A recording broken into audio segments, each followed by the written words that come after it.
Hello friends, এগিয়ে throw 2.0 সকলকে স্বাগত। আজ আমি আলোচনা করবো আরআরবি গ্রুপ ডির জন্য ইম্পর্টেন্ট কিছু ইকুয়েশন নিয়ে ফিজিক্সের উপর থেকে। তো আশা করছি যে সমস্ত নিউমেরিক্যাল প্রবলেমগুলো দেবে এই ইকুয়েশনগুলোর উপর থেকেই আসবে। আমরা কিন্তু ডব্লিউবিসিএসের জন্য ফিজিক্সের উপর থেকে একটি ইকুয়েশনের ভিডিও বানিয়েছিলাম, তো সেই ভিডিওর সাথে এই ভিডিওর প্রচুর মিল পাবেন, বরং এখানে আরও প্রচুর ইকুয়েশন অ্যাড করা হয়েছে। কারণ গ্রুপ ডির প্রিভিয়াস ইয়ার্সগুলো লক্ষ্য করলে দেখতে পাবেন 4 থেকে 6টি কোশ্চেন কিন্তু ফিজিক্স এবং কেমিস্ট্রি দুটোর উপর থেকে কিন্তু চলে এসেছে প্রবলেম সলভ। তো সেই কারণে প্রচুর ইকুয়েশন আছে, প্রথম থেকে শেষ পর্যন্ত দেখতে থাকুন। আশা করছি এর থেকে কিন্তু সমস্তটাই কমন চলে আসবে। তো আর কোনো টাইম ওয়েস্ট করছি না, চলুন শুরু করা যাক। শুরু করার পূর্বে সকলের কাছে ছোট্ট একটাই রিকোয়েস্ট, আমাদের চ্যানেলকে নতুন হলে চ্যানেলকে কিন্তু সাবস্ক্রাইব করতে ভুলবেন না। তো চলুন দেখা যাক। তো এখানে আমরা ফার্স্ট ইকুয়েশন আলোচনা করব বয়েলের সূত্র। তো এখানে ডিটেলস আলোচনা করব না, শুধুমাত্র সূত্রটা দেখব এবং টার্মগুলো দেখে নেব। তো বয়েলের সূত্র ভি সমানুপাতিক 1/p যখন টি ধ্রুবক থাকে অর্থাৎ স্থির থাকে, টি কনস্ট্যান্ট অর্থাৎ স্থির থাকে। তো এখান থেকে আমরা কি বলতে পারি, পি ভি ইকুয়াল টু ধ্রুবক, যেটাকে কে দ্বারা চিহ্নিত করলাম। তো এখান থেকে আমরা লিখতে পারি P1 V1 equal to P2 V2 equal to K অর্থাৎ ধ্রুবক, যেখানে P হচ্ছে গ্যাসের চাপ, V হচ্ছে আয়তন আর T হচ্ছে কেলভিন স্কেলের তাপমাত্রা। এখান থেকে প্রবলেম সলভ যদি নাও দেয় MCQ কিন্তু দিতে পারে। তো এটা হচ্ছে বয়েলের সূত্র। নেক্সট আমরা দেখে নেব চার্লসের সূত্র। চার্লসের সূত্র কি VT equal to V0 into 1 plus T/273।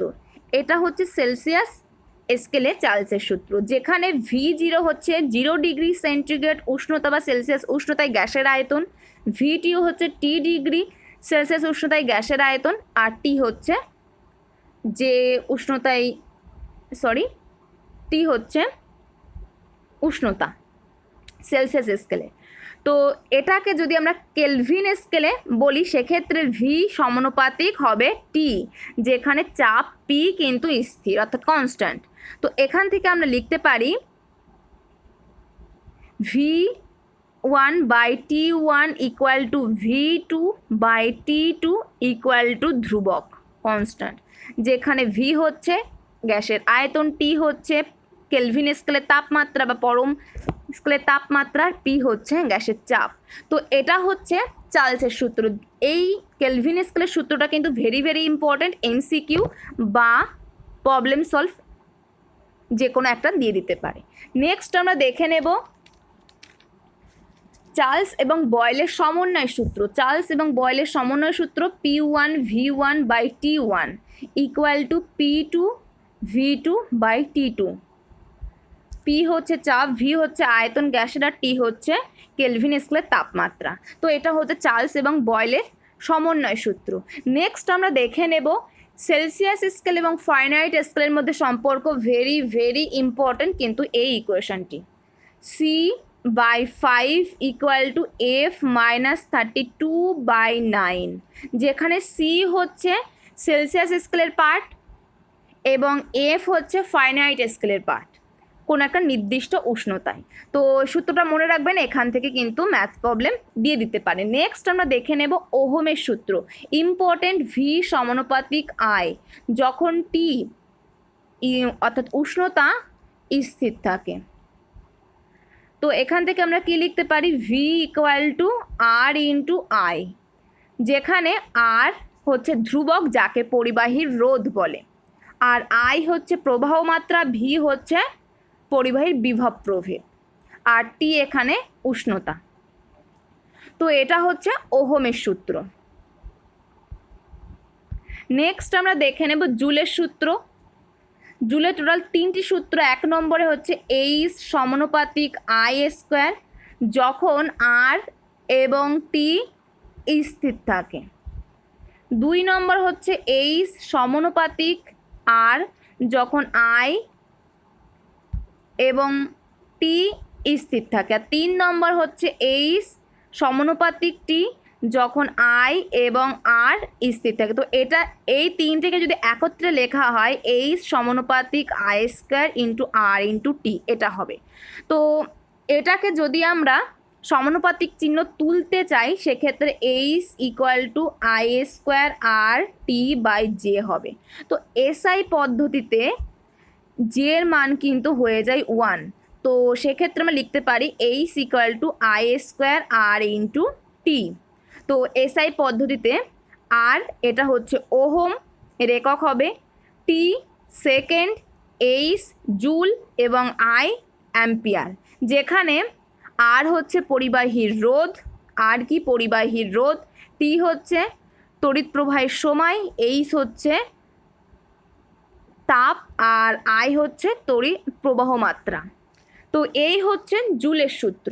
এটা অতটাও ইম্পর্টেন্ট নয়, কিন্তু ওহমের সূত্র, চার্লসের সূত্র, বয়েলের সূত্র কিন্তু ইম্পর্টেন্ট। আর ওখান থেকে কিন্তু এমসিকিউ দিতে পারে বা ম্যাথ প্রবলেম দুটোই দিতে পারে। তো এগুলো দেখে নিলাম। এরপর আমরা চলে যাব গতির তিনটে সূত্রে, অর্থাৎ তিনটে সমীকরণ, ভেরি ভেরি ইম্পর্টেন্ট। গতির সূত্র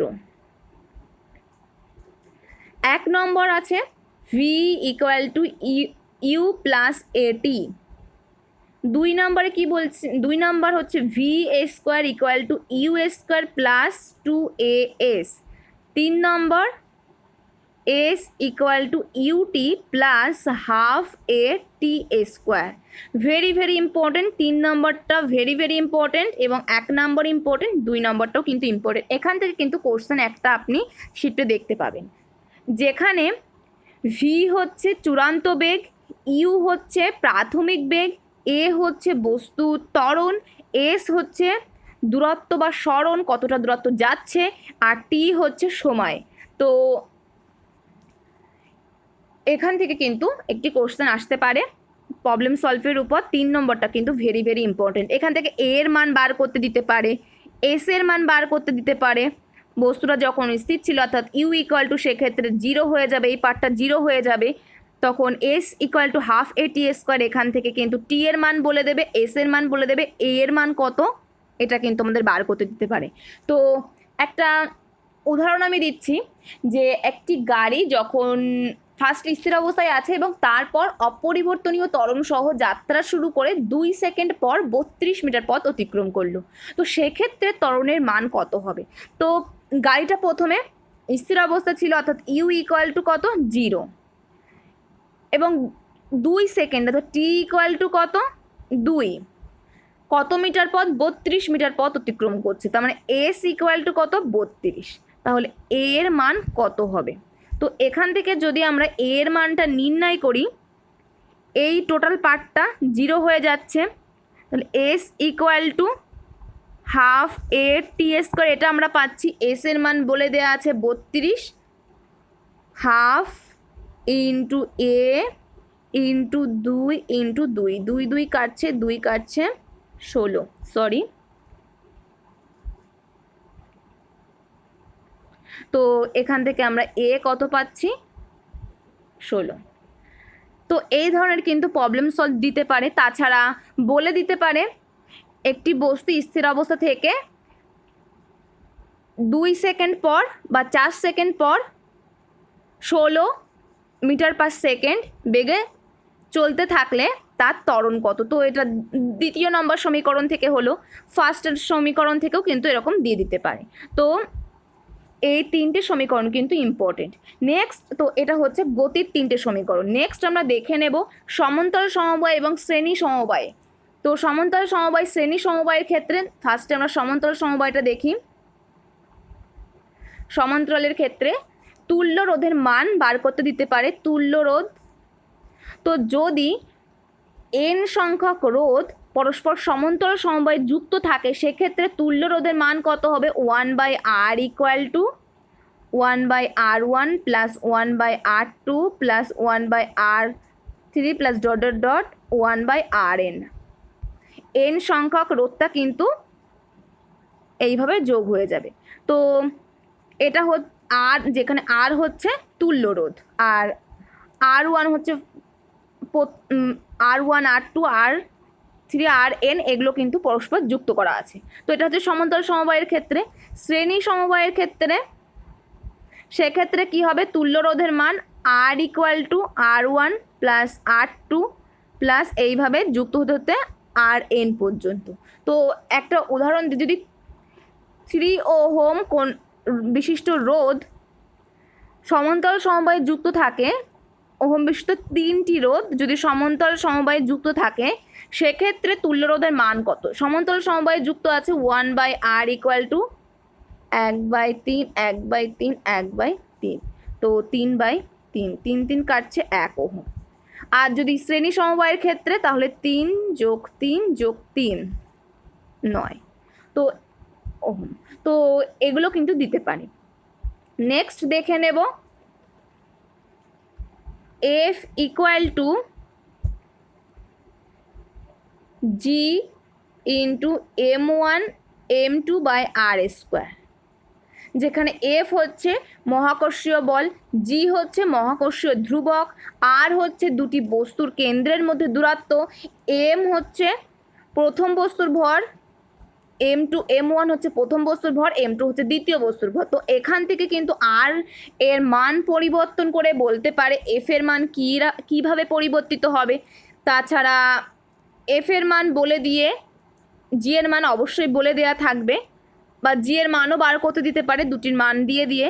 যদি G এর মান বলে দেওয়া থাকে, F এর মান বলে দিয়ে বলতে পারে R এর মান কত, বস্তু দুটোর কেন্দ্রের মধ্যে দূরত্ব কত, এটা কিন্তু দিতে পারে। ইম্পর্টেন্ট ইকুয়েশন মনে রাখবেন, F = G M1 M2/R², যেখানে F হচ্ছে মহাকর্ষীয় বল, G হচ্ছে মহাকর্ষীয় ধ্রুবক, M1 প্রথম বস্তুর ভর, M2 দ্বিতীয় বস্তুর ভর, আর এই দুটি বস্তুর মধ্যে দূরত্ব হচ্ছে R। নেক্সট আমরা চলে যাব পরবর্তী ইকুয়েশনে গতিশক্তি এবং স্থিতিশক্তির। তো গতিশক্তি অর্থাৎ kinetic energy K × E = ½ mv²। Important equation, very এখান থেকে কিন্তু কোশ্চেন আসতে পারে। তো এখান থেকে আমরা ভরবেগের সূত্রেতে কিভাবে যাব বা ভরবেগ কিভাবে নির্ণয় করব সেটা একবার বলে দেব। তো এটাকে আমরা E ধরলাম, তো V = আমরা কি লিখতে পারি, 2E/m, রুট যেহেতু স্কোয়ার আছে। আর আমরা কি জানি, ভরবেগ = কি জানি, m × v। v এর মান আমরা এখানে বসাবো, তাহলে m × √2E/m, আর mটা রুটের মধ্যে আছে। আর এই mটা মানে আমরা কি জানি, √m × √m, দুটো √m গুণ করলে m পাই, তাহলে নিচে একটা √m আছে, তাহলে √m কাটলে আমরা কি পাবো, √m × √2e। তাহলে এটাকে যদি আমরা একত্রে লিখি √2e × m, অর্থাৎ ভরবেগ = আমরা কি পাচ্ছি, √2e × m, যেখানে e হচ্ছে গতিশক্তি, m হচ্ছে বস্তুর ভর, আর এখানে v হচ্ছে বস্তুর বেগ। তো এই হচ্ছে কাইনেটিক এনার্জি থেকে কিভাবে আমরা ভরবেগ নির্ণয় করব।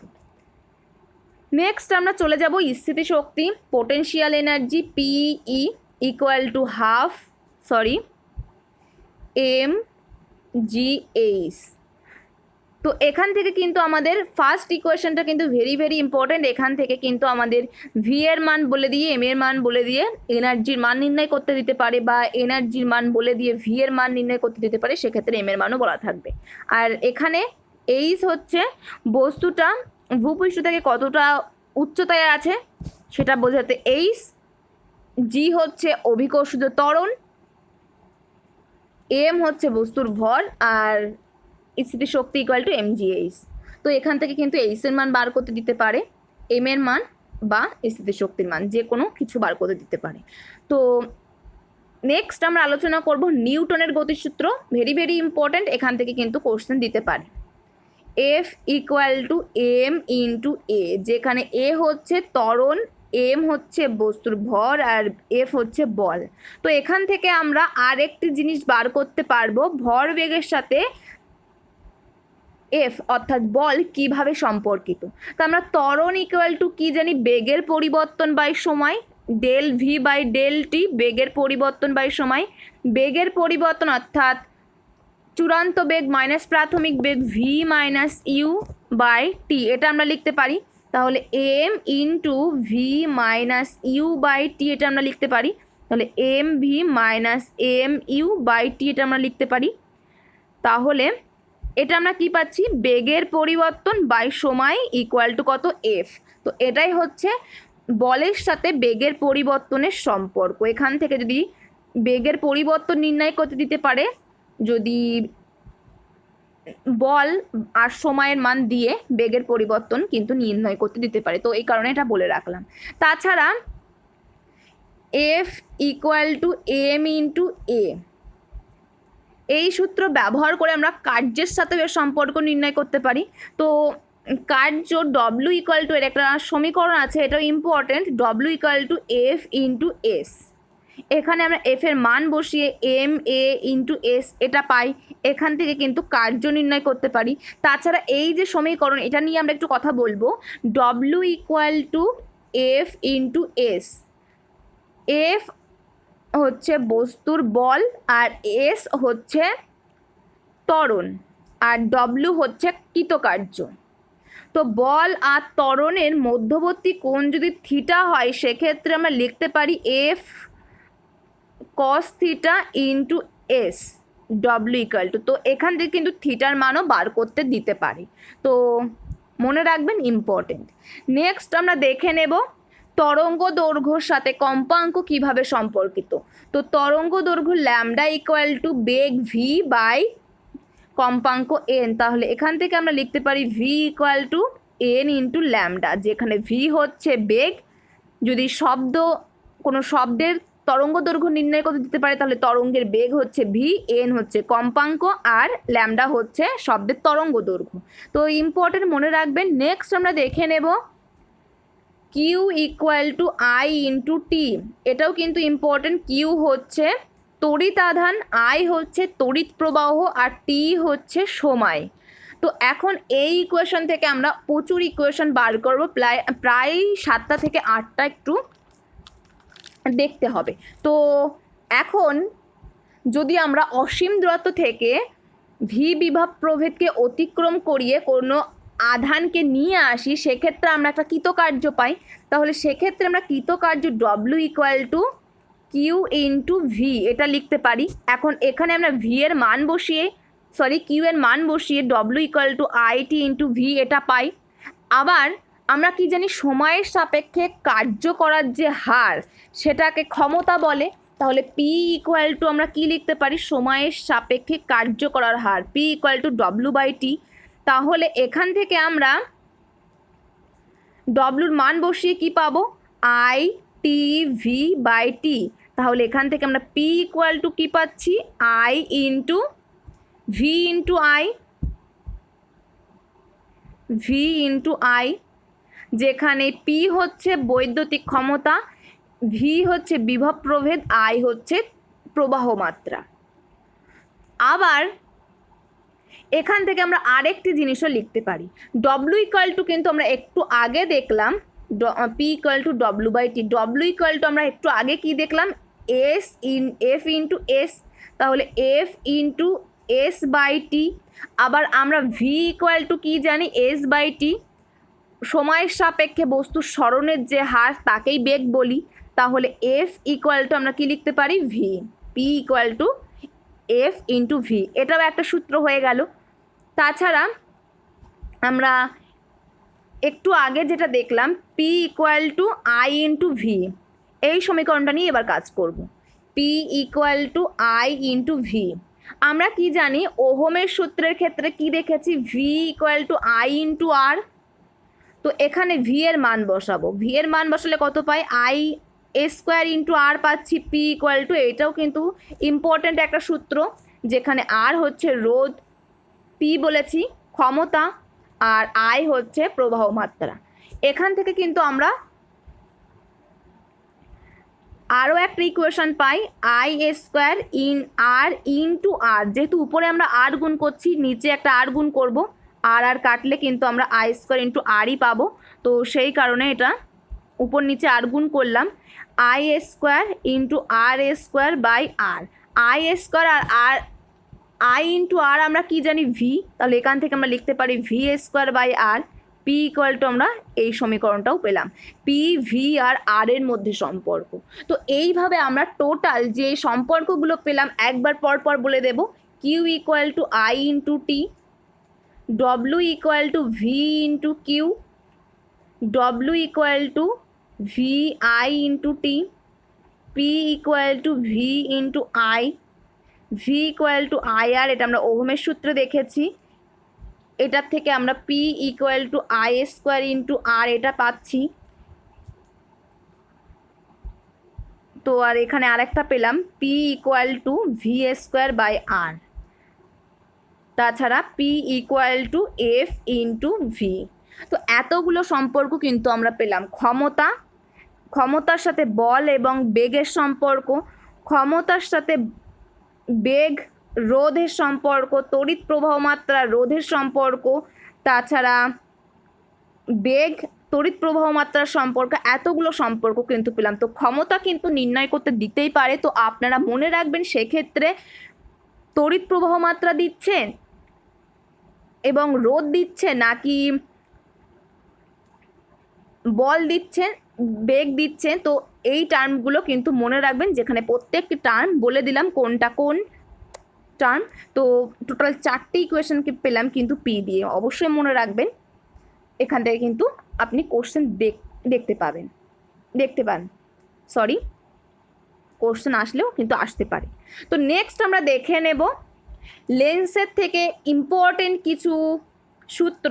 তার আগে তো লেন্সটা আগেই বলে নিই। তো লেন্সের ক্ষমতা পি ইকুয়াল টু 1/f, এটা কিন্তু ভেরি ভেরি ইম্পর্ট্যান্ট একটা সূত্র। লেন্সের ক্ষমতা হচ্ছে পি আর লেন্সের ফোকাস দূরত্ব বা ফোকাস দৈর্ঘ্য হচ্ছে এফ। এখান থেকে কিন্তু লেন্সের ফোকাস দৈর্ঘ্য বা ফোকাস দূরত্ব নির্ণয় করতে দিতে পারে এফ ইকুয়াল টু 1/p। এটা কিন্তু ইম্পর্টেন্ট, মনে রাখবেন। তাছাড়া এফ এর আরেকটি সমীকরণ আছে 1/f equal to 1/v plus minus 1/u। তো এফ যেখানে ফোকাস দৈর্ঘ্য বা ফোকাস দূরত্ব, ভি হচ্ছে লেন্সের থেকে প্রতিবিম্বের দূরত্ব, ইউ হচ্ছে লেন্সের থেকে বস্তুর দূরত্ব।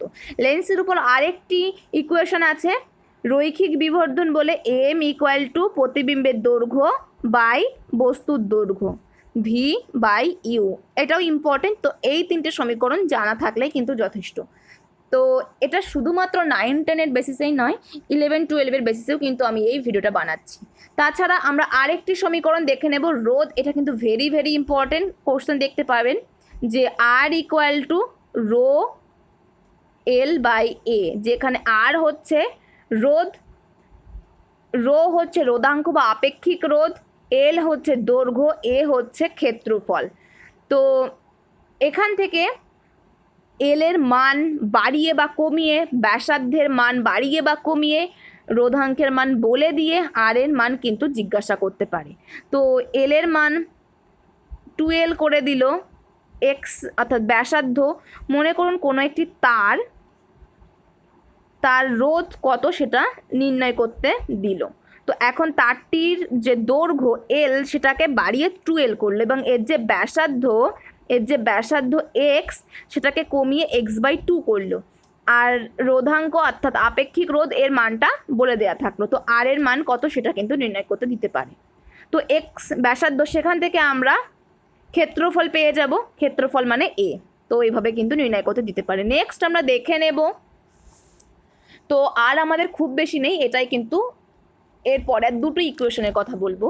তো RMS velocity, average velocity, most probably velocity, এই 3টে দেখে রাখবেন। এখান থেকে কোশ্চেন কিন্তু দিলেও দিতে পারে। CRMS অর্থাৎ আরএমএস ভেলোসিটি √3RT/m।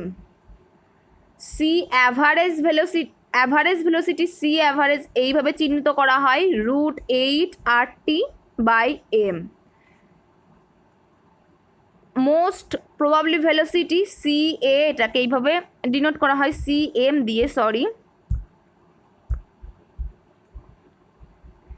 √2RT/m, যেখানে m হচ্ছে গ্রাম আণবিক ভর, T হচ্ছে পরম উষ্ণতা, আর হচ্ছে সর্বজনীন গ্যাস ধ্রুবক।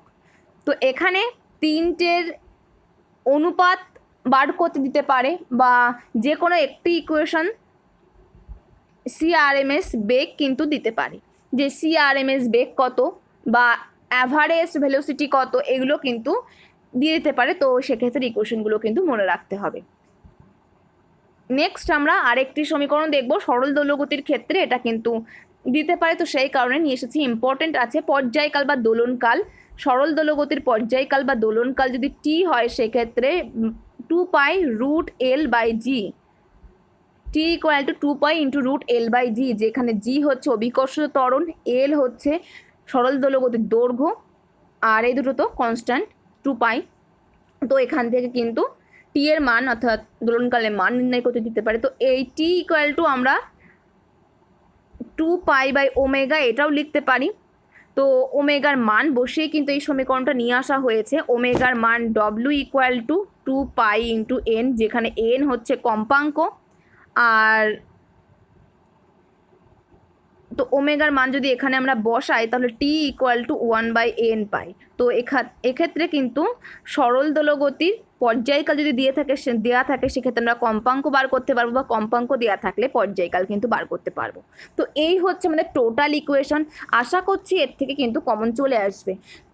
আর সামনে অর্থাৎ ফার্স্টের দিকে যে ইকুয়েশনগুলোর কথা বললাম, বয়েলের সূত্র, চার্লসের সূত্র, তাছাড়া ওহমের সূত্র, এখান থেকে যদি প্রবলেম সলভ নাও দেয় এমসিকিউ কিন্তু দিতে পারে। তো এই হচ্ছে আজকের টপিক। টোটাল যে সমীকরণগুলো নিয়ে আলোচনা করলাম আপনারা খাতায় এক জায়গায় তুলে নিতে পারেন। তো তারপর এক্সামের আগে কিন্তু এগুলো দেখে যেতে পারেন, এখান থেকে কিন্তু অবশ্যই কোশ্চেন পাবেন। তো বন্ধুরা, যদি ভিডিওটা ভালো লেগে থাকে অবশ্যই একটি লাইক করবেন, সকলের মধ্যে শেয়ার করতে কিন্তু ভুলবেন না। নেক্সট ভিডিওতে কিন্তু আবার দেখা হচ্ছে। Thank you, good bye.